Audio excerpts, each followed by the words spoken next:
IMHO Talk Show.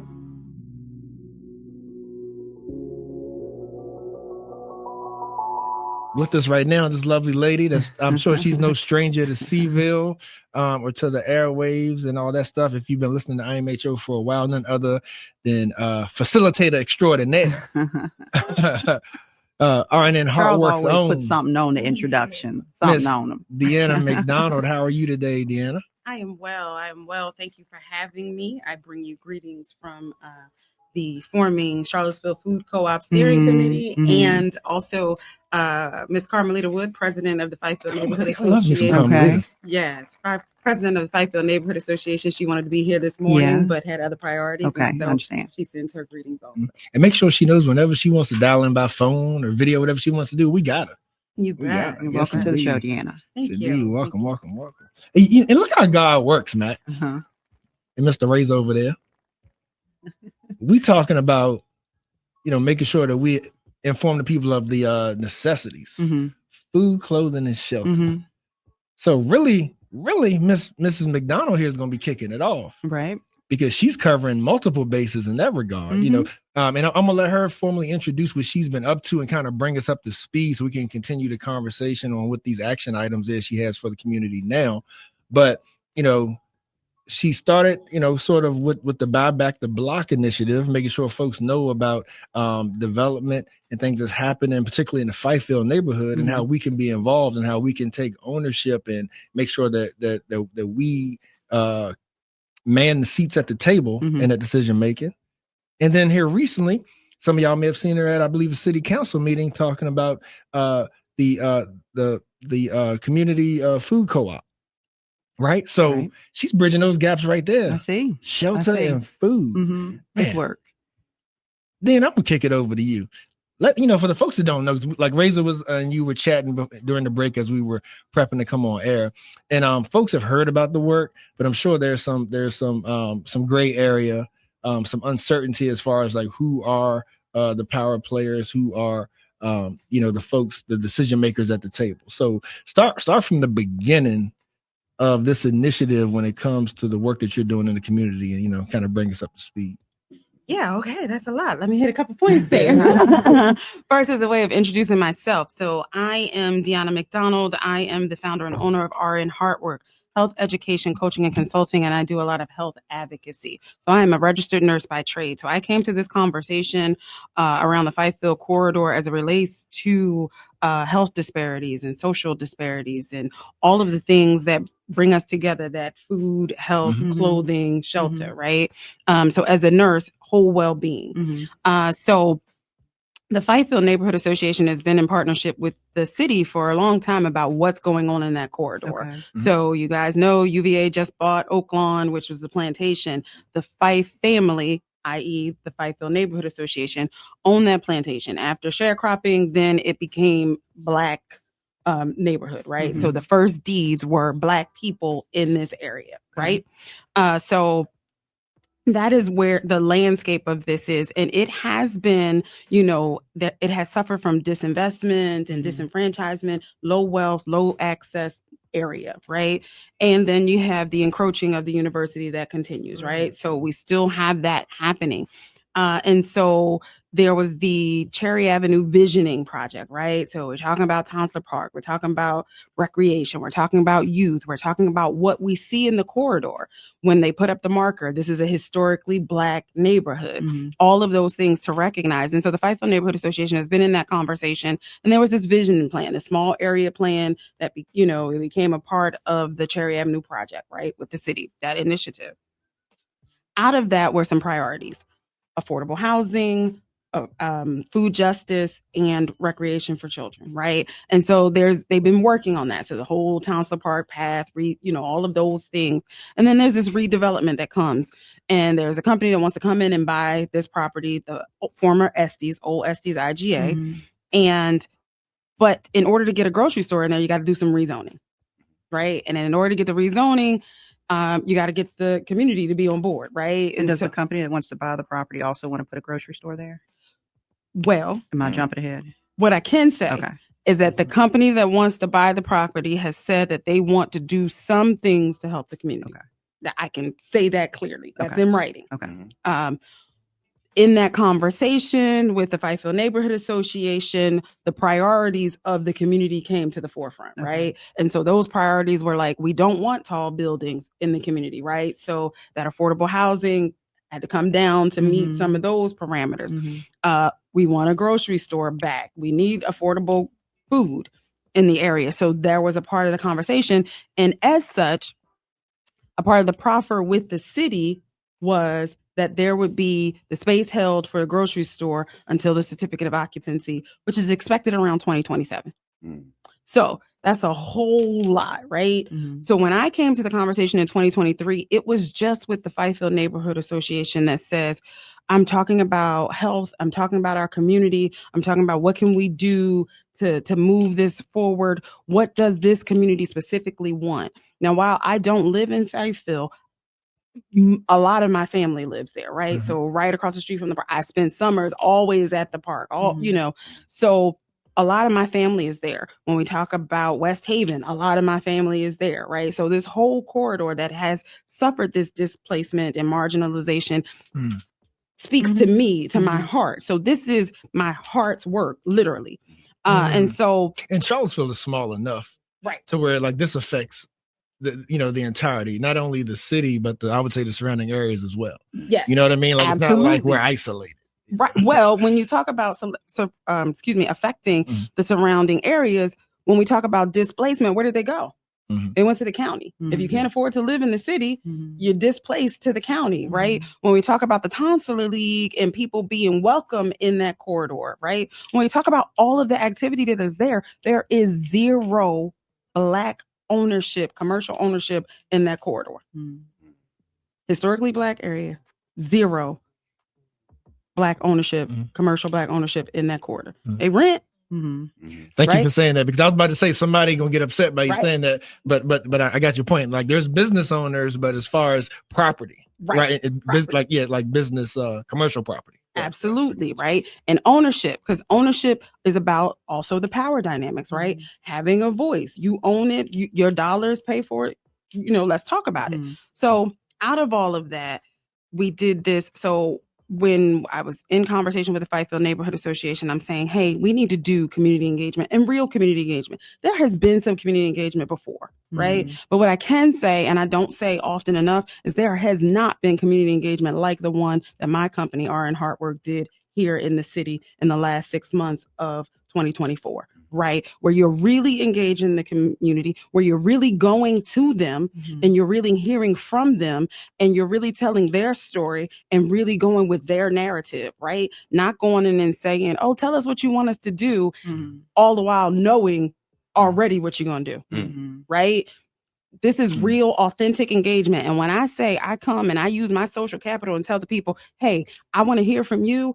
I really do want to hear from you. And no, I'm not anybody's puppet, which is a challenge, right? Because people want you to go according to what their priorities are, right? My priorities are my people. And that's all people, right? All colors, creeds, whatever. That's all people. I'm a nurse by trade. I am responsible to care for all people. However, Fifield is about Black people.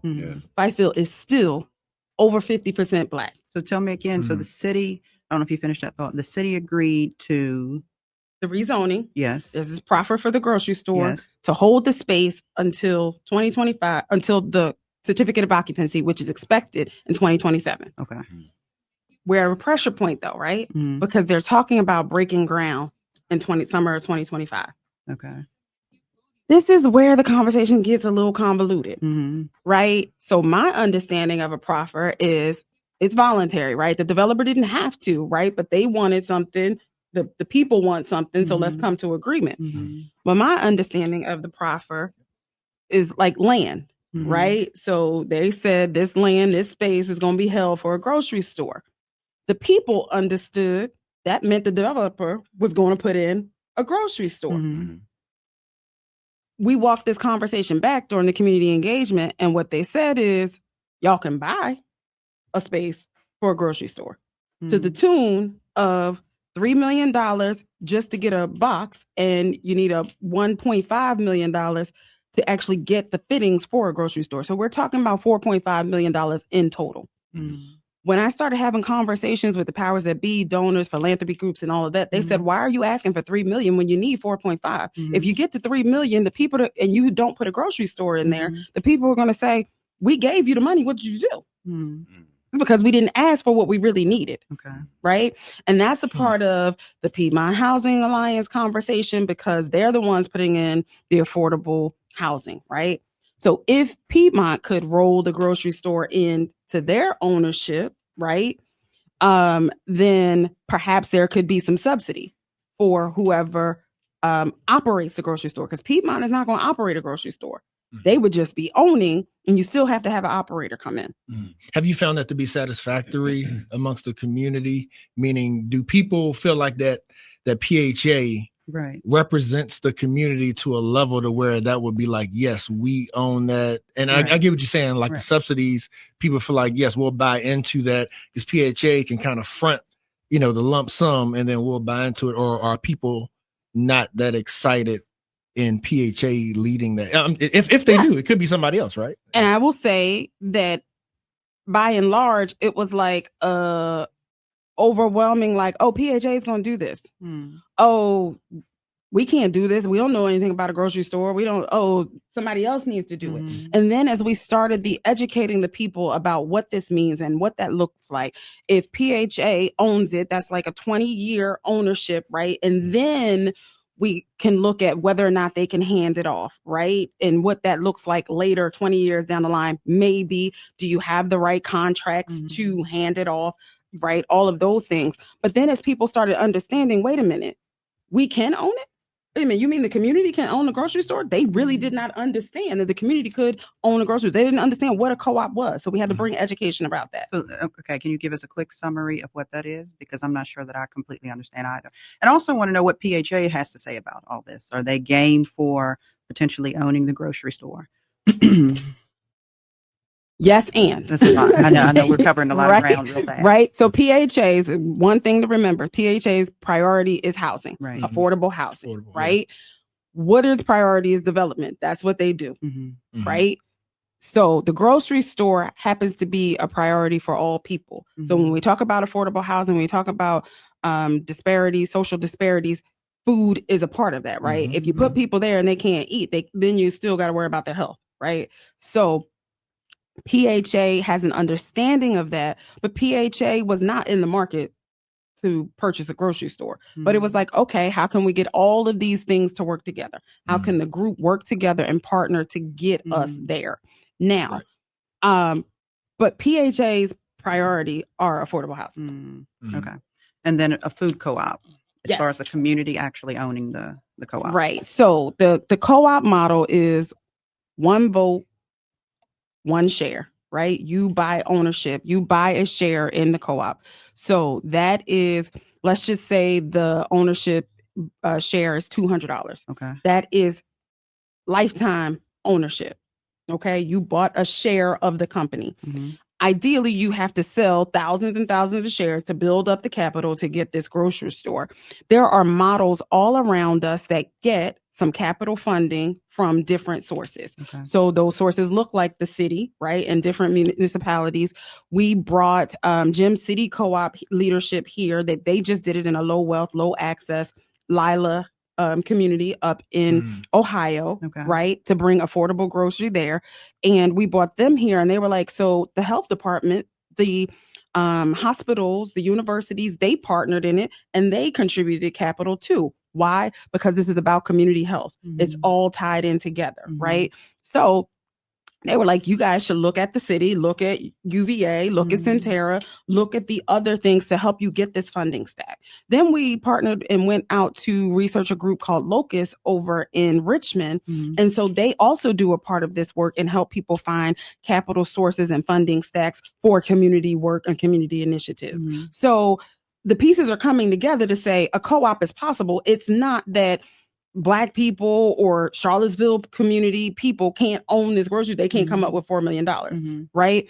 And it's also not charity. It's not that the city is going to have to keep propping this up for forever, right? Because once the grocery store starts making revenue, then those revenues keep going back in. And then at some point, when there are enough profits, the people who bought ownership, that ownership entitles them to their share of the profits, right? That's the ownership model. Also, a community-owned grocery store is a hub, right? You got to vote. You get to vote on what the store carries. You get to vote on who runs the store, who operates the store. Your vote matters. So that is shifting power dynamics that people are not really used to having. Like, wait a minute, I don't even know. And can we talk about just being real?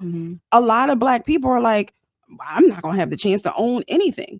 Here is an opportunity. You don't have to come up with the $200 all at once. There can be a payment plan, and there could be subsidies. So the one up in Ohio, they subsidize. So if anybody is getting SNAP or things like that, instead of having to pay there, which I think was $100 a membership share, they had to pay $10. Right? So you still, there's equity in the ownership, right? Not equal. Everybody got to pay $100, right? What can you pay, right? And still be a part of this ownership model. What's the primary grocery store source for a lot of the people that live in that neighborhood now? Where are they shopping at now for the groceries? Well, with Reed's just closing, a lot of that is Food Lion, Kroger, you know, the outliers.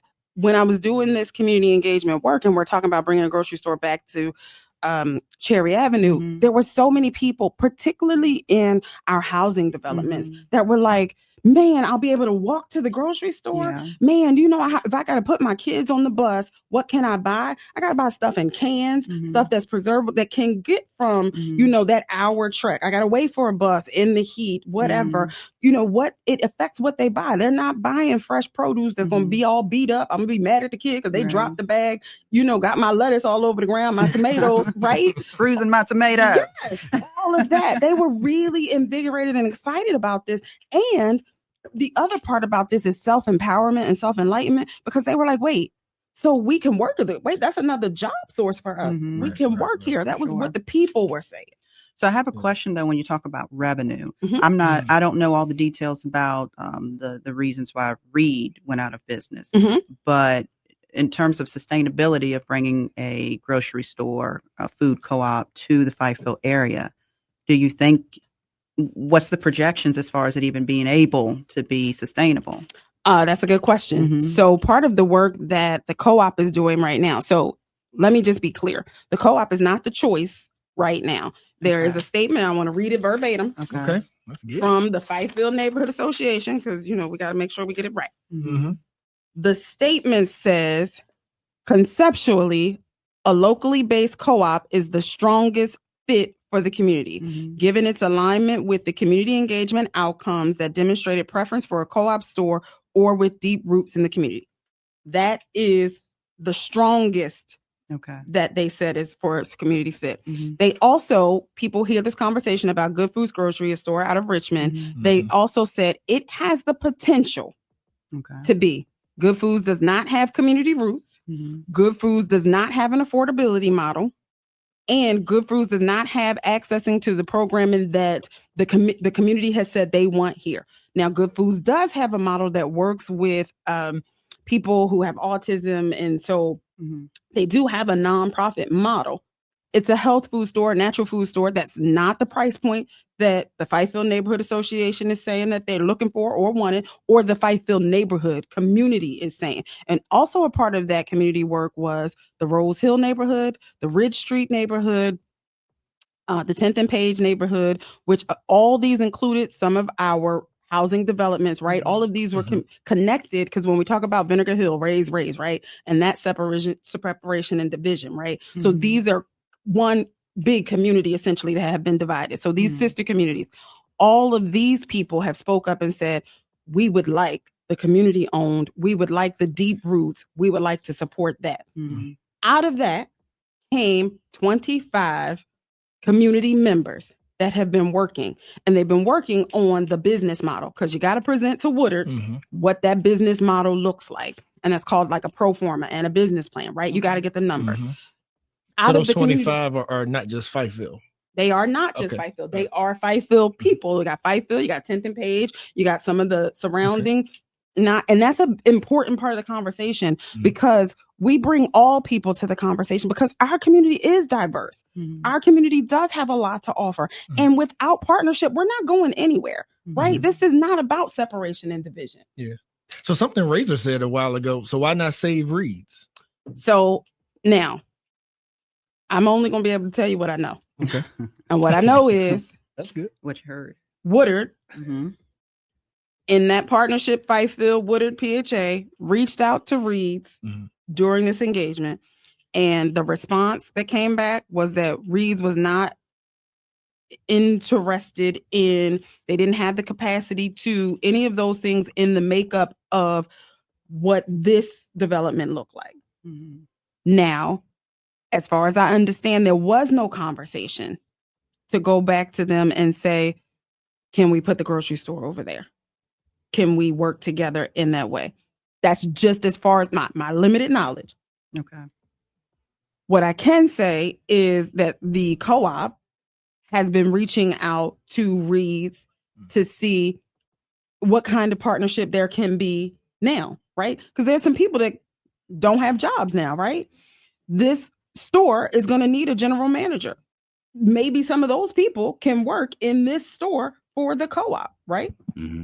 All right. I have, with all the work, part of certain things that you do with this. But what I'm tending to lean towards is the apprehension is because there is too much Black involvement too high up. And I see it's almost like fear-based. Now, that's just Razor's interpretation. That's not the show. That's not the radio station, anything else. But when I'm looking at it, it's like everybody that has the power to make this happen is only allowed so much power in this, which is the problem. And we're already talking about too many people that look like me are losing their homes and other people are moving in. So therefore, when it comes to the co-op model, the amount of people that's able to invest in it that live in that neighborhood, that number is decreasing month by month because, like you said, people are getting displaced out to the county. And then once you move out to the county with a different residence, you no longer have the exact involvement with Fifeville. And it's almost like there's a part in the book Art of War that is used upon us all the time. When you start to do something, just stand back, let them disperse, let them go on back home, and then you just go ahead and move forward anyway, right? Divide and conquer. That's what I'm seeing when it comes to this, right? But I also understand to get on the mountaintops and scream this without the backing of the people that you're trying to help is going to leave you isolated and attacked. Right. So I commend you for what you're doing, right?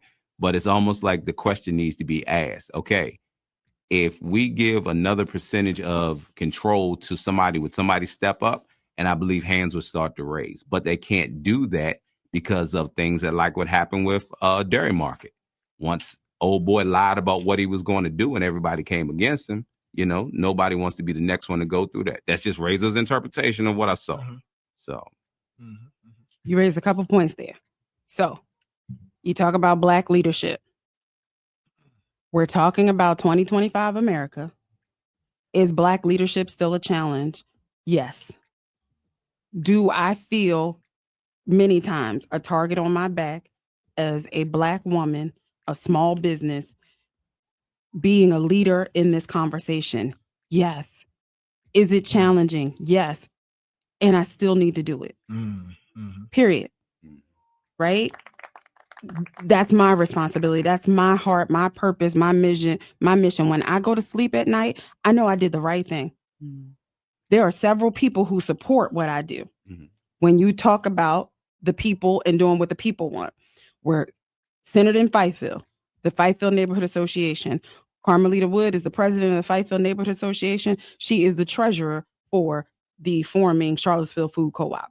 She believes in the community-owned model. She's a part and working towards. The Fifeville Neighborhood Association came up with a set of values for this community engagement.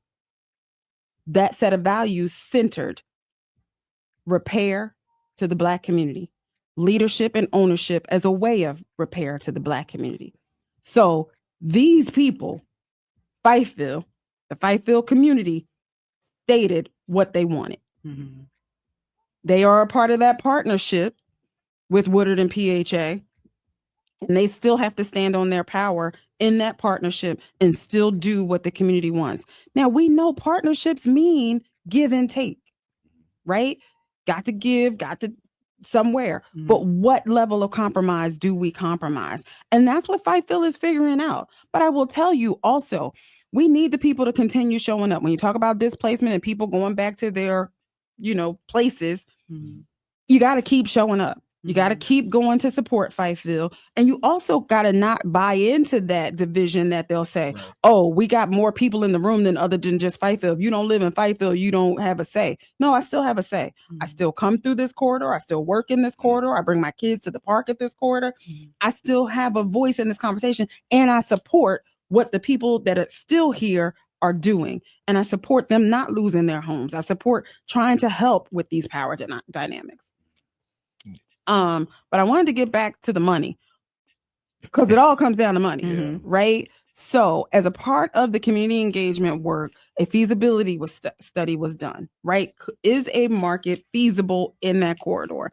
That feasibility study was done just on the conventional makeup. So like things that you like to see, like, your water, your Bush's baked beans, all of those things, right? Mm-hmm. The Good Foods model, as I said, is a natural foods model, health foods model, right? When we talk about diversity of community and cultural fit, the steering committee, the co-op steering committee decided to do a 50-50 pro forma. So we're looking at conventional and natural foods, right? Because we want to meet the needs of all people, right? So that you can get your, staples that you're looking for, right? But we do know that there's a price point when we talk about that health foods, natural foods model that can help balance out and help with the affordability model. Mm-hmm. So we are actively working in that conversation. Mm-hmm. Also, if the co-op is a part of the national co-op of grocers, right? So now you got buying power, right? So why can't some of the small mom and pops make it? Because they don't have that national chain discount. You become a part of the national co-op of grocers. Now you're a part of that national chain. You get their discounts, right? So then you get some of their bulk things. So these are things that you can provide. Also a part of this conversation, which again, I want people to understand, you got to reach across the aisle. We cannot be like our Congress is. And I know that's a controversial statement to say, but I'm just going to say it. Mm-hmm. This is about reaching across the aisle. On this steering committee are people who are farmers, who are talking about they can help get their wares into the grocery store. So now we're talking about local economic wealth building. Because again, bringing somebody else in, those dollars are going outside of Charlottesville. Mm-hmm. Now we're talking about keeping the dollar circulating in Charlottesville. We're helping the farmers. We're increasing jobs. We're helping people stay in community, right? Because also the Estes grocery store was a community hub, right? We can do some education. We can teach people about jobs in this model here. We can teach them about grocery, retail. We can teach them about health benefits of the food that they eat, right? You hear people talking about, oh, SNAP, the government is trying to decide what they can get with their SNAP benefits. You can't get junk food or whatever, right?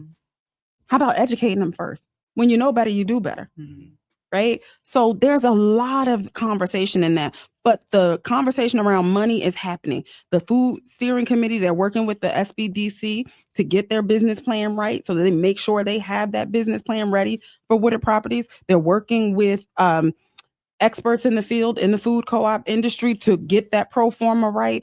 Now, there was this timeline that was presented that was not reasonable. I ain't gonna hold you. It was not reasonable. It was not agreed upon, but the developer group said you got this amount of time to get that to us. These people are working. So there's this one pager that says where those people are now. They are working on the proposal package. It's due February 28th. So this coming Friday. They have, with my facilitation, they have formed a governance structure. So they have committees that they're working on. They got a treasurer, they got a secretary, they got a chair. They are working with subcommittees. They have a funding group that's working on building donor partners and philanthropy partners and finding where the dollars are. They have a membership committee because we need to keep the people engaged. And we also, a big part of my thing, my people perish for lack of knowledge. You got to continue to educate the people because the misinformation that is out there, we still have to keep working at, going at. there was a conversation recently about why did we go to city council? Why was I at city council? One, Carmelita Wood sent an email to the city council that said I was going to be coming, sharing the results of the community engagement, and that I would be sharing on the co-op, right? So council wasn't like unaware. And if they're in touch with their constituents, guess what? They know this 6-month community engagement has been happening, right?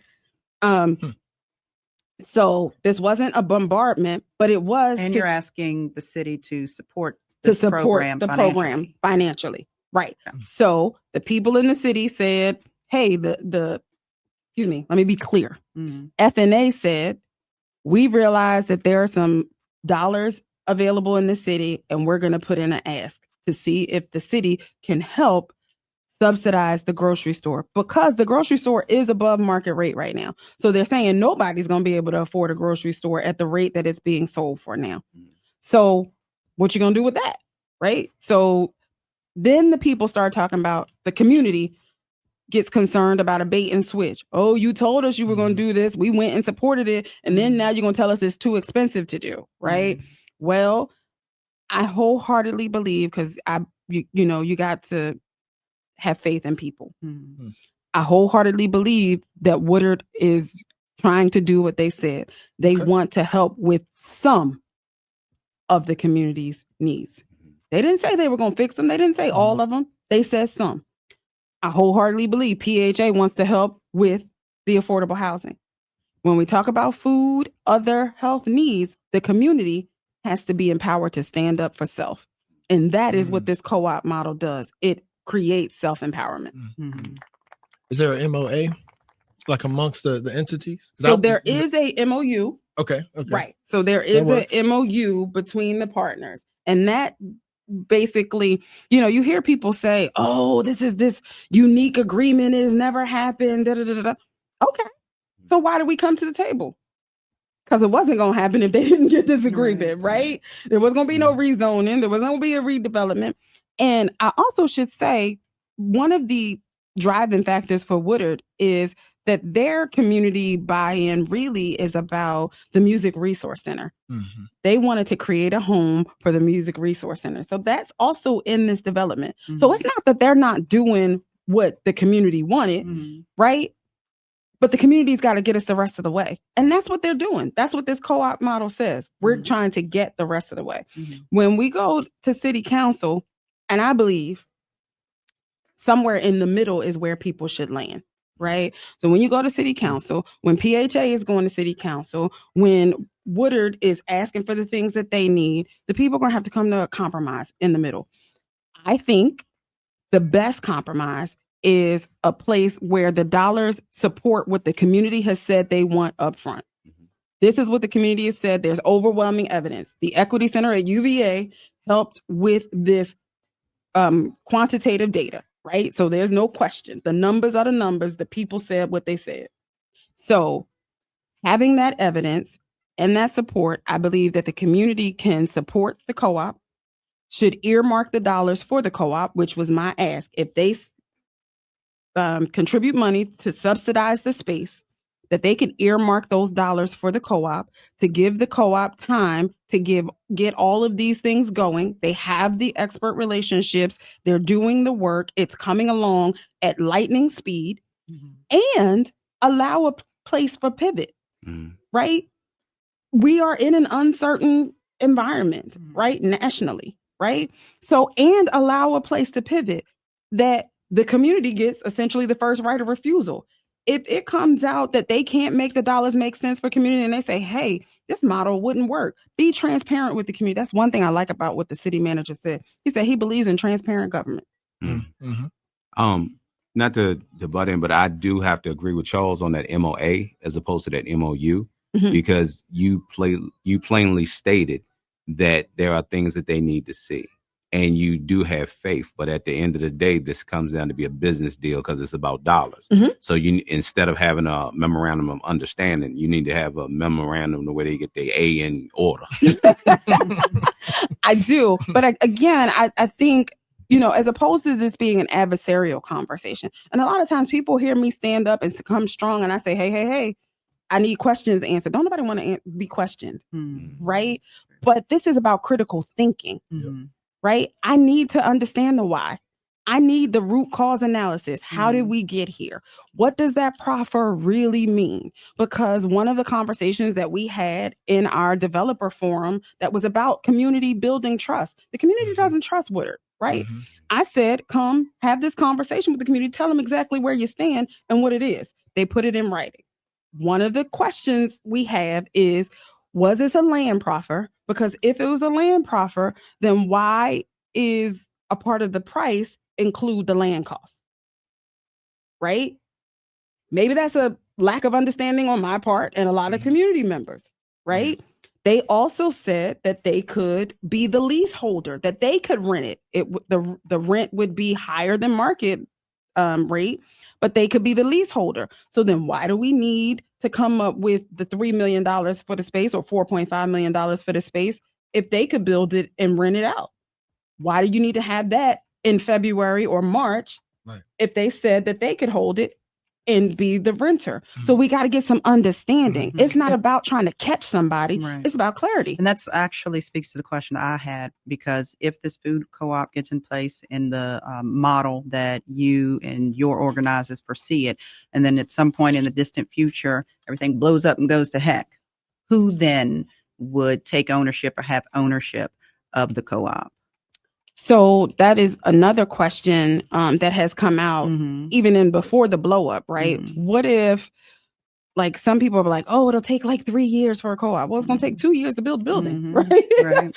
But they were like, could this be a place for the city market? Could the farmers go into this space and be the renters of the space until? Could be not. Are there other uses for the space until you can get the grocery store in there? Could be not. I don't know if y'all watch the NAACP Image Awards, but I wanted to get this quote right, because people are often trying to push things out to the periphery, like, we'll do it later. We'll see about it. We'll, work on it and do it later. But the time is now, right? W.E. Du Bois said, now is the accepted time, not tomorrow, not some more convenient season. It is today that our best work can be done, and not some future day or future year. Right. It's never a good time. Right. The city manager is talking about the homelessness situation, right? When we talk about unhoused people and the possibility of them now being placed in Fifeville as a part of a work, because it's not going to solve it, right? But when we talk about it could be a possible contribution to the solution of homelessness, where are those people going to shop? Are they going to shop at Good Food? Right? So a community-owned grocery store that is working to meet the affordability factor also supports that as well, right? There's going to be conflict. Absolutely. Where can we come to compromise? Yeah. And within a lot of what you're saying too, which I'm so glad you said at the beginning of your comments about, how hard it is, but you still have to do the work. Yes. Which is a lot of what we experience. And we talk about a lot on this show is that a lot of our jadedness and our lack of trust and things like that is because of, how things have gone wrong in the past, or because of how certain, players have taken advantage of situations or have been dishonest, right? But but as you said, that doesn't mean we just stop and don't do nothing. That is, what I mean? Absolutely. And so, and I say that for our listeners' sake, because it's like, I'm positive, because I've heard it said to me, there's somebody listening to this right now saying, oh, who she thinks she is. Them people ain't gonna let her do that. You know it, right? And so, but it's a matter of we having to continue these conversations. We have to speak truth to power, through all that doubt. And I want to also say, right, when we talk about UVA, should they contribute, right? Absolutely. There's a whole lot of people that work for UVA, right? Some of them people might want to work on this project and be like, they talking about UVA. That puts my job in, right? So people have their own set of priorities. They have to defend themselves, protect themselves, right? But when we talk about a community-owned grocery store, should that be a decision they have to make? So are the power structures wielding their power inappropriately? right? And then as we talk about Black History Month, and I know y'all, I'm gonna be on the chopping block for this, but as we talk about Black History Month, you mentioned we have this month, we have this time, we have this season. We got to keep on keeping on. We got to stay in the fight. This is that when I tell you I came to this conversation in 2023, it didn't start in 24, it didn't start in 25. You got to continue to do the work. You asked the question, Razor, earlier, like, who's doing this work? Is PHA paying for it? Is Woodard paying for it? Absolutely not. This is work that my company partnered with the FNA on, and we went and got a grant from CACF that said, we need to invest in our people and hear what our people have to say. CACF was a wonderful community partner in that way. We believe the city can be a community partner and helping contribute to the grocery store, and that others will come along, right? You need one to step out and say, I have faith, will help, right? Small businesses, community, but this is where the money should actually be. And we have to be willing and understand that we can thrive, like you said, by reaching across the aisle. Yes. And not be scared of that. Because a lot of times, as soon as somebody else comes to the table that's not one of us, sometimes we get it in our head, we're like now they're in control, or like now it's no longer Black led or Black owned, which is not the case. Because we all know, like to suffice and to be sustainable, like you got to reach across every aisle. Yes. But that doesn't mean that you relinquish your control. That part, because the allies, there are several people that are not Black or people of color on the steering committee, but they also agree with the priorities and the values, right? So how can people support what you're saying also? Now, I'm not going to sit here and act like the bully effect does not come into place. I appreciate it, Razor saying, what can you tell us and not make enemies? Right? One, I'm going to tell you the truth. Two, I will come back and say, if I got it wrong, right? Maybe I didn't understand. Maybe I didn't get it right. There's room for understanding, room for improving. I'm educating myself every day. I encourage our people to educate themselves every day. But I also encourage our people not to be bullied.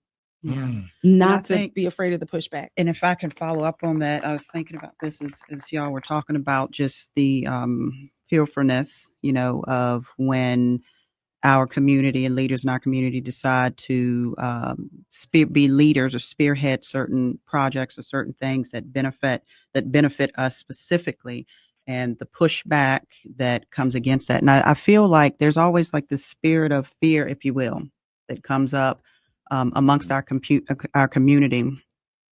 Whenever we try to do this, is a big deal, right? It is.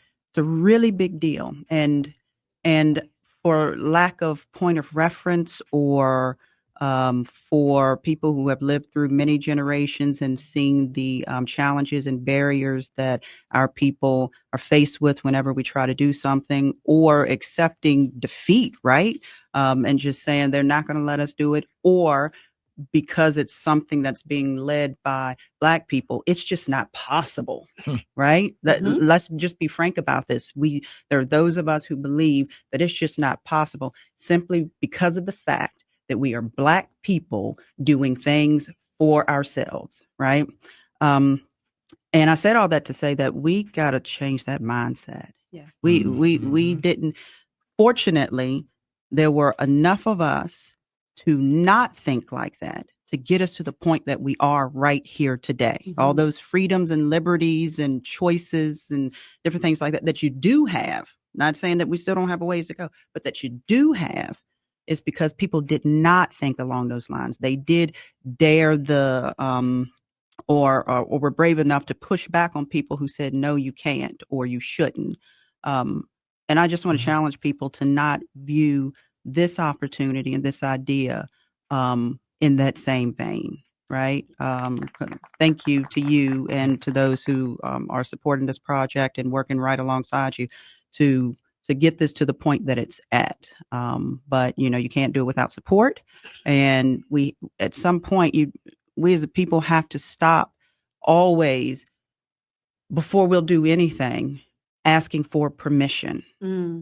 And I think that that's coming. I mean, I'm getting a sense of that in the way that you're talking about this, but we have to stop asking for permission. This is what I want. It's going to take hard work, you know, you got to be ready for the fight, and what may come with it, but you got to stop asking for permission because they sure ain't. Like, when I want to do it, tell me how, tell me who, tell me which mountain I got to climb. And that's where I'm going. Yes. And it's the mindset that we need more of collectively and individually as Black people. And I also just want to say that the steering committee is multi-generational, which is also amazing. We got people from 24 to 70 working on this work, right? So this is important for the next generations and other generations to come. And they're learning from the experienced people that have been in this world a little bit longer, right? That's also a very important part. Something else you said, victory is not guaranteed. Right. Kamala Harris said that. Look, but try that S anyway. You got me? Right? Not guaranteed, but the fight is worth it, right? If you see a good fight, get in it. And so, Deanna, we are out of time, but thank you for joining us. But as we close, I want to make sure that you let the folks know whatever the next steps are, the action items, you know, like what to look out for, what to get involved in. But just quickly too, I had to ask you, when it comes to UVA Health and Woodard, if their community partners, have they been called out for not making sure that what they are offering is actually under market value, right? For the sake of the community, being a good community partner. And in the health part, is UVA Health being asked to participate in any sort of way when it comes to the healthcare focus of this? So I'm gonna give you the short version. Okay. The short version is no large entity has come to contribute to this work and to this effort other than CACF, who contributed $90,000 for the community engagement grant. Okay. Period. Now, there are some other small things that have happened because the World Foundation contributed a small grant to keep the momentum going. So there are some other people who are saying, we want to see this work continue. And so now that this committee is forming, they will continue to build those partners. But at this time, UVA has declined. At this time, Centera has not made a commitment either. At this time, likewise, the city. I do expect to have a conversation with the city manager. I love that he's so open and transparent. Like, he might say no. He might say yes, right? But I got to get to the table and ask the question. Right. So that's the important thing. So what do those things look like? Showing up at the city council meetings, right? Hopefully we're going to get on the agenda. That's not a guarantee either, but I believe the city council members agree with this and want to hear from the community at minimum. Show up at the city council meetings, show up at the Fifield Neighborhood Association meetings every second Thursday of the month. RN HEARTwork is my company. You can reach me at RN as in registered nurse, HEARTwork, HEART as in Tom, work dot rnheartwork@gmail.com. rnheartwork@gmail.com. If you want to join the steering committee, if you want to, we have ad hoc committees, right? A lot of times people don't do this work because of lack of capacity, right? So if you have capacity for a certain project, we appreciate that too. Right. So if you want to come out, you can also reach me directly, 434-218-0740. And onward, we're going to keep pushing. Okay. Let's do it. Good stuff. Thank you, Deanna. Thank you. As always, good information. It was. Packed a lot in that hour. It was a lot. It was a lot. Thank you again for joining us on the show and I'm sure some people have never even, heard about what you got going on. So thank you for informing the people. And I hope that folks will reach out and figure out how they can best help support your project. Thank you. The project. Thank you for having me. Appreciate it.